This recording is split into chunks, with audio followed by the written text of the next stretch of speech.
தென்னை மட்டையில் ஒவ்வொருவராக தொங்கிக் கொண்டிருப்பது போல் கூட்டணி கட்சிகள் திமுகவில் இருப்பதாக கூறியுள்ள எடப்பாடி பழனிசாமி, ஒருவர் கைவிட்டாலும் அனைத்து கட்சிகளும் வீழ்ந்துவிடும் எனவும் திமுக கூட்டணி எப்போது வேண்டுமானாலும் உடையும் எனவும் கடிந்துரைத்துள்ளார். இன்னைக்கு திராவிட முன்னேற்ற கழக தலைவர் போற இடமெல்லாம் பேசிட்டு இருக்கிறாரு. திராவிட முன்னேற்ற கழக தலைமையிலே அமைக்கப்பட்ட கூட்டணி பலம் வாய்ந்த கூட்டணி என்று சொல்லிக் கொண்டிருக்கின்றார். ஒரு கதை இருக்குது. ஒரு தென்னம்பட்டையில் ஒருத்தர் தொங்கிட்டு இருப்பார்.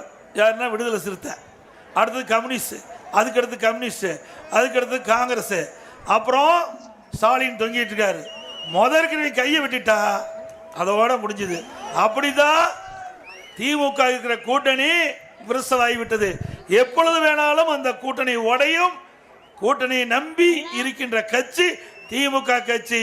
இங்கே மக்களை நம்பி இருக்கின்ற கூட்டணி அண்ணா திமுக பாரதிய ஜனதா கூட்டணி. திராவிட முன்னேற்ற கழக தலைவர் திரு ஸ்டாலின் அவர்கள் 2021 சட்டமன்ற பொதுக்குழுவின் போது திராவிட முன்னேற்ற கழகம் ஆட்சிக்கு வந்தால் முதல் கையெழுத்து நீட் தேர்வு ரத்து செய்யப்படும்.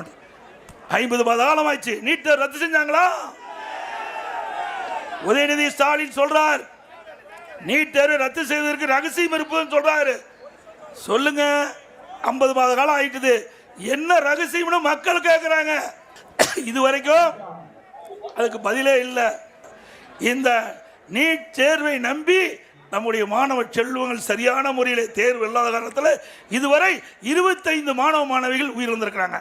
அத்தனைக்கு பொறுப்பு திமுக தலைவர் ஸ்டாலின் தான் ஏற்க வேண்டும். இவர்கள் உண்மையை சொல்லி இருந்தால் இந்த பிரச்சனை வந்திருக்காது.